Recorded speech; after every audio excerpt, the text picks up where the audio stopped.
Teman-teman, kalian pernah gak sih melihat konvoi kendaraan mewah di jalanan?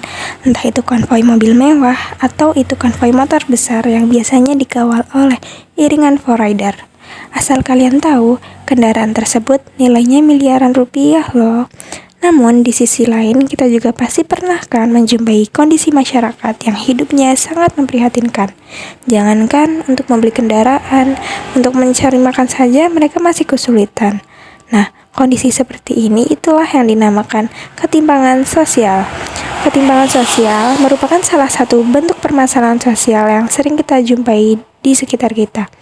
Satu kelompok masyarakat hidup dengan bergelimang kemewahan, sedangkan di sisi lainnya masyarakat miskin yang masih berjuang untuk hidup layak. Sebelum kita lanjut ke materi berikutnya, perkenalkan nama saya Kayla Ponhapsari dari kelas 12 IPS 1. Jadi, di sini aku akan ngasih tahu ke kalian tentang apa sih ketimpangan sosial itu, apa aja ya bentuk-bentuknya, lalu apa saja ya faktor-faktornya, terus yang terakhir, apa sih solusi yang harus dicari dalam ketimpangan sosial itu sendiri.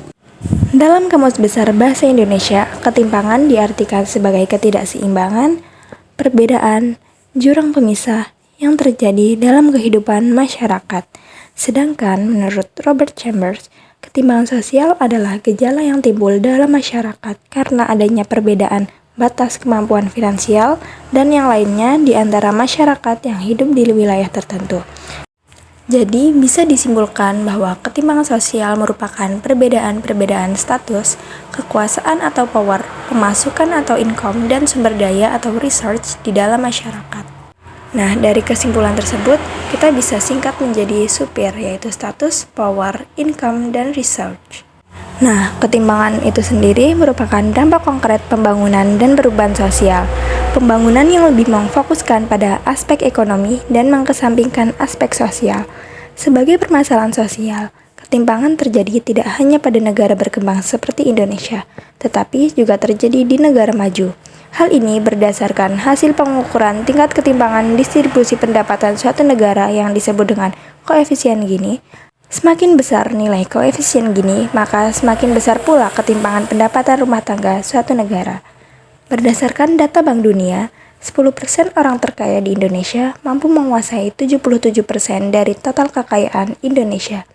Data dari Manajemen Investasi Global Credit Suisse di tahun 2014 juga menyebutkan 1% kelompok terkaya Indonesia menguasai 50,3% dari total aset uang dan properti di Indonesia.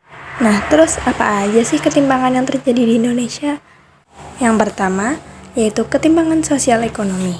Kondisi perekonomian suatu masyarakat atau negara ditentukan oleh faktor ekonomi dan non-ekonomi yang saling berinteraksi.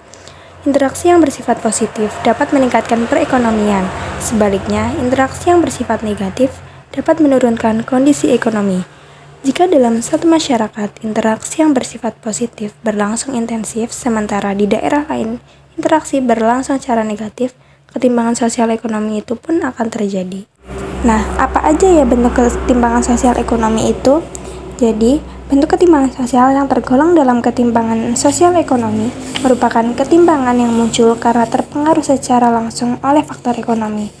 Adapun bentuk-bentuk ketimpangan tersebut sebagai berikut. Yang pertama yaitu ketimpangan sosial antara kelompok masyarakat kaya dan masyarakat miskin. Berdasarkan data BPS, angka koefisien Gini Indonesia tahun 2009 sampai 2011 mengalami kenaikan. Akan tetapi, pada tahun 2011 sampai 2014, indeks koefisien Gini tidak berubah yaitu 0,41. Artinya, kesenjangan kehidupan ekonomi masyarakat Indonesia semakin melebar dan belum diatasi dengan baik. Rendahnya upah buruh di negara berkembang juga dipengaruhi oleh kenyataan bahwa negara-negara berkembang berusaha menekan upah buruh karena bersaing untuk menarik modal asing. Dalam Master Plan Percepatan dan Perluasan Pembangunan Ekonomi Indonesia 2011-2025 atau MP3EI disebutkan bahwa pihak swasta akan diberikan peran utama dan penting dalam pembangunan ekonomi, terutama dalam peningkatan investasi serta penciptaan lapangan kerja. Sementara itu, pihak pemerintah akan berfungsi sebagai regulator, fasilitator, dan katalisator. Artinya, negara membuka kesempatan kepada investor baik asing maupun domestik menjadi pelaku utama pembangunan, mengeksplorasi sumber daya alam, dan memanfaatkan tenaga kerja Indonesia. Kurang diperhatikannya, upah buruh berpengaruh pada ketimbangan di dalam masyarakat. Kecilnya upah yang diterima sulit meningkatkan taraf hidup mereka. Banyak dari mereka yang kemudian mencari pekerjaan tambahan guna mencukupi kebutuhan hidup. Realita ini berbanding terbalik dengan para pemilik perusahaan dan pemegang saham. Setiap keuntungan perusahaan yang disebabkan kenaikan permintaan pasar akan menambah kekayaan para pemilik perusahaan dan pemegang saham. Setelah itu, ada ketimbangan pembangunan yang dipengaruhi kebijakan pemerintah. Proses pembangunan yang belum rata dan hanya berpusat di daerah tertentu dapat disebut ketimbangan pembangunan. Ketimbangan pembangunan di Indonesia tampak pada pembangunan di daerah pedesaan dan perkotaan, misalnya antara Pulau Jawa dan luar Pulau Jawa, serta antara pusat-pusat pertumbuhan dan kawasan perbatasan. Nah, karena adanya perbedaan proses pembangunan yang dipengaruhi globalisasi, jadi ada contoh bentuk ketimbangannya, yaitu yang pertama, ketimbangan desa dan kota. Wilayah Indonesia terbagi atas desa dan kota. Desa merupakan bagian dari suatu negara yang wajib menerima bentuk-bentuk pembangunan, baik pembangunan masyarakat atau community development, maupun sarana dan prasarana. Akan tetapi, pada kenyataannya, bentuk-bentuk pembangunan lebih menitik beratkan pada wilayah perkotaan. Akibatnya, terjadi ketimbangan pembangunan antara desa dan kota. Ketimbangan pembangunan tersebut ditunjukkan oleh rendahnya tingkat kesejahteraan masyarakat desa, tertinggalnya pembangunan kawasan perdesaan dibanding perkotaan, dan tingginya ketergantungan kawasan perdesaan terhadap kawasan perkotaan. Kondisi ini disebabkan oleh minimnya akses pada permodalan, lapangan kerja, informasi, teknologi pendukung, dan pemasaran hasil-hasil produksi di perdesaan. Nah, selain adanya ketimpangan desa dan kota, ada juga ketimpangan antara Pulau Jawa dan luar Jawa. Masuknya berbagai investasi sebagai dampak globalisasi dapat menimbulkan ketimpangan pembangunan. Pada kenyataannya, investasi sebagian besar masih berada di Pulau Jawa. Kondisi ini disebabkan Pulau Jawa yang dinilai lebih menguntungkan bagi para investor untuk menanamkan modalnya.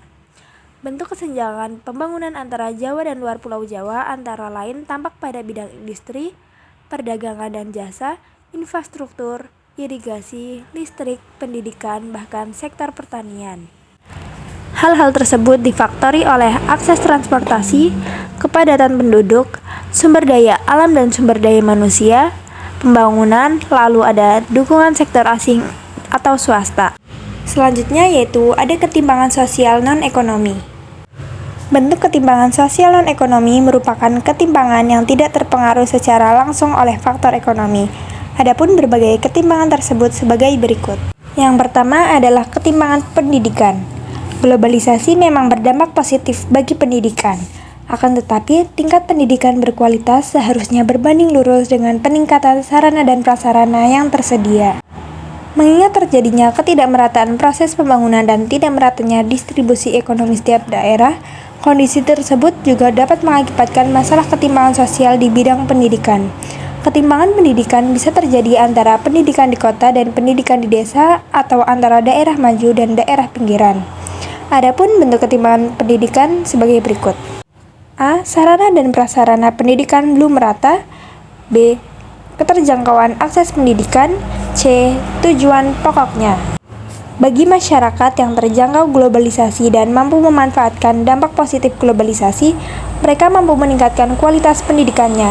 Akan tetapi, bagi masyarakat yang tinggal di daerah yang tidak terjangkau globalisasi, kualitas pendidikan masyarakat di daerah tersebut akan semakin tertinggal. Bentuk ketimpangan sosial non-ekonomi yang kedua yaitu ketimpangan antara budaya global dan budaya lokal. Menurut Warsito Raharjojati dalam bukunya berjudul Pengantar Kajian Globalisasi, berbagai media berperan besar dalam mengonstruksi pemahaman bahwa konsumsi produk kultur barat akan menjadi orang barat yang terpandang dan modern. Mereka yang mengadaptasi budaya luar dianggap lebih modern, sementara mereka yang masih memelihara budaya lokal dicap kuno dan ketinggalan zaman. Jika hal tersebut terus-menerus terjadi, maka rasa cinta pada budaya bangsa dapat luntur dan mendorong pihak lain mengklaim atau mengakui beberapa budaya asli Indonesia sebagai budaya mereka. Selanjutnya, kita bahas tentang faktor-faktor penyebab ketimpangan sosial. Yang pertama adalah faktor alami. Faktor alami merupakan faktor yang terjadi bukan karena kehendak manusia, melainkan terjadi karena kehendak Tuhan. Faktor alami pendorong ketimpangan sosial adalah sebagai berikut. A. Yaitu perbedaan sumber daya alam. Perbedaan sumber daya alam menunjukkan suatu daerah bisa jadi memiliki sumber daya alam yang melimpah, sementara daerah lain hanya memiliki sedikit atau tidak memiliki sumber daya alam sama sekali. Akibat perbedaan ini, kemampuan suatu daerah dalam mendorong proses pembangunan juga berbeda. Tidak heran terdapat wilayah maju dan wilayah kurang maju yang menyebabkan ketimpangan sosial. Lalu yang B adalah letak dan kondisi geografis. Kemampuan manusia mengelola daerah sesuai kondisi geografis mempengaruhi perkembangan daerah tersebut. Ada daerah yang berkembang menjadi kota, ada pula daerah yang berkembang menjadi desa. Jadi, dapat dikatakan setiap daerah yang berpenghuni akan berproses menyesuaikan dengan kondisi geografis daerah tersebut. Yang kedua adalah faktor non-alami. Faktor non-alami adalah faktor yang disebabkan oleh kegiatan manusia. Artinya, manusia turut andil dalam menyebabkan dan menciptakan ketimpangan sosial tersebut. Setelah itu, ada kebijakan-kebijakan pemerintah. Pada dasarnya, pemerintah sudah mengeluarkan kebijakan otonomi daerah dengan tujuan agar setiap daerah mampu mengolah sumber daya daerahnya sendiri. Akan tetapi, kebijakan tersebut belum mampu meratakan pembangunan di Indonesia dan terjadilah ketimpangan sosial. Yang ketiga adalah faktor internal individu. Masyarakat Indonesia adalah masyarakat yang heterogen. Ada individu yang memiliki kepribadian positif dan ada pula yang memiliki kepribadian negatif. Jika sebuah masyarakat didominasi oleh individu yang bersikap negatif, masyarakat tersebut akan sulit mencapai kemajuan. Sebaliknya, jika sebuah masyarakat didominasi individu yang berkepribadian positif, masyarakat tersebut akan cepat mencapai kemajuan. Lalu yang terakhir adalah perbedaan kondisi demografis. Kondisi demografis dapat menyebabkan terjadinya ketimpangan pembangunan antar wilayah. Kondisi ini disebabkan produktivitas kerja masyarakat pada tiap-tiap daerah berbeda. Nah, sekarang kita bahas dampak-dampak dari ketimpangan sosial. Yang pertama adalah diskriminasi sosial. Diskriminasi dapat diartikan sebagai bentuk perlakuan tidak adil yang diterima seseorang atau sekelompok masyarakat dibandingkan kelompok masyarakat lain. Diskriminasi tidak hanya terjadi karena perbedaan ras, agama, ataupun suku bangsa, tetapi juga akibat ketimpangan sosial. Yang kedua adalah kecemburuan sosial. Kecemburuan sosial dapat diartikan suatu kondisi munculnya perasaan atau sikap yang kurang senang dari suatu kelas sosial karena adanya perbedaan-perbedaan dalam kehidupan bermasyarakat. Yang ketiga adalah monopoli. Monopoli diartikan penguasaan secara mutlak dengan meniadakan persaingan atau pihak-pihak yang ingin menyaingi. Lalu dampak yang terakhir adalah konflik sosial. Konflik sosial adalah salah satu bentuk hubungan antar individu ataupun antar kelompok dalam masyarakat yang diikuti dengan tindakan saling mengancam dan kekerasan satu sama lain. Dampak-dampak tersebut harus kita tanggulangi dengan berbagai upaya. Upaya yang pertama adalah meningkatkan kualitas sumber daya manusia. Peningkatan kualitas dapat dilakukan melalui berbagai usaha seperti peningkatan kualitas pendidikan, memperbaiki kualitas tenaga medis maupun pelayanan kesehatan, dan melakukan pemberdayaan kelompok masyarakat. Selanjutnya adalah mobilitas geografis. Mobilitas merupakan perpindahan penduduk dari suatu daerah ke daerah yang lain. Hal ini bertujuan untuk mengendalikan jumlah kepadatan penduduk di suatu daerah. Pemerataan penduduk juga harus diikuti dengan adanya pembangunan. Hal ini bertujuan agar tidak terjadi jumlah penduduk yang terlalu padat, yang pada akhirnya akan menimbulkan masalah ketimpangan sosial. Berikutnya adalah menciptakan peluang kerja. Saat ini Indonesia termasuk ke dalam salah satu negara berkembang dengan tingkat kepadatan penduduk yang tinggi. Jika tidak diimbangi dengan jumlah lapangan pekerjaan yang tersedia, maka akan terjadi banyak pengangguran. Selanjutnya adalah optimalisasi peran ZIS atau zakat, infak, dan sedekah.